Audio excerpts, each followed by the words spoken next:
Assalamualaikum warahmatullahi wabarakatuh. Berjumpa kembali dengan saya Bustami Arisandi. Pada kesempatan ini saya akan menjawab pertanyaan yang ada di Facebook. Nah, ini adalah pertanyaan yang menarik karena ini menjelang akan masuknya bulan Ramadan. Ini adalah pertanyaan yang menarik tentang puasa.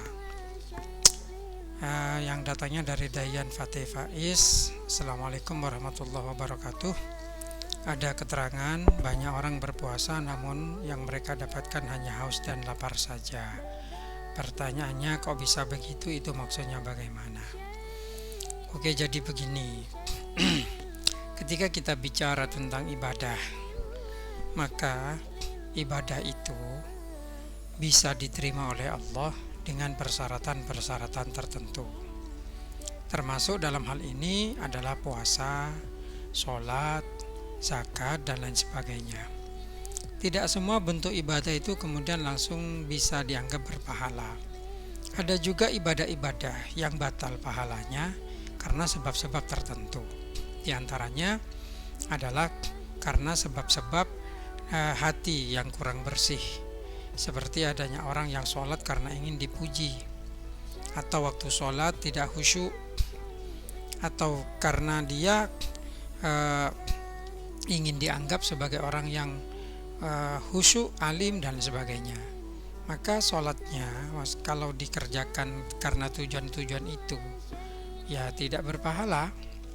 Sholatnya tidak diterima, malah yang dia dapatkan hanya lelah, bahkan bisa menjadi mendapatkan dosa kalau dia itu riya. Karena riya atau berbuat sesuatu karena selain Allah, itu adalah termasuk syirik yang kecil. Begitu juga di dalam masalah puasa.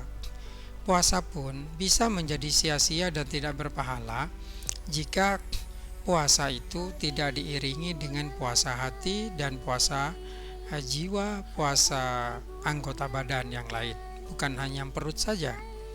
Jadi yang dimaksud dengan puasa itu memang secara fikih hanyalah menahan lapar dan dahaga dari waktu-waktu yang tertentu, ialah dari terbitnya fajar shadiq hingga terbenamnya matahari.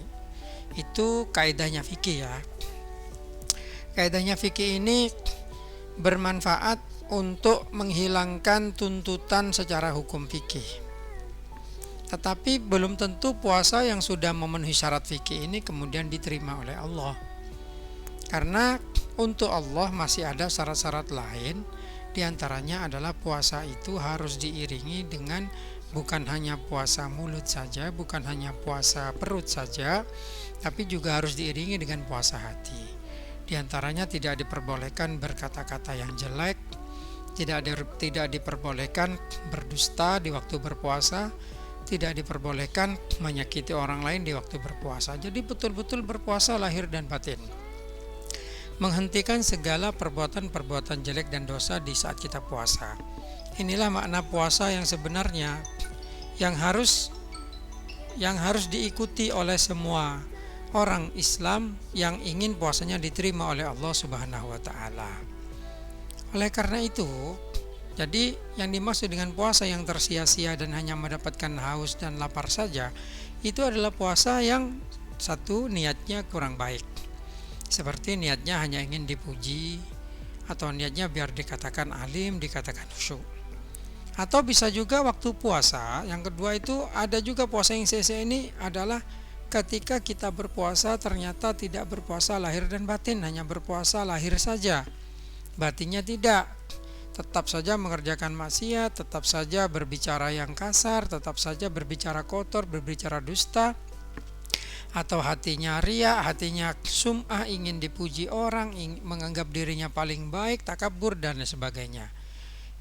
Inilah puasa-puasa yang dianggap sia-sia, karena meskipun dia berpuasa, pahalanya tidak dapat. Jadi jawabannya adalah seperti itu. Sekian yang bisa saya sampaikan, semoga bermanfaat. Wabillahi taufiq wal hidayah. Wassalamualaikum warahmatullahi wabarakatuh.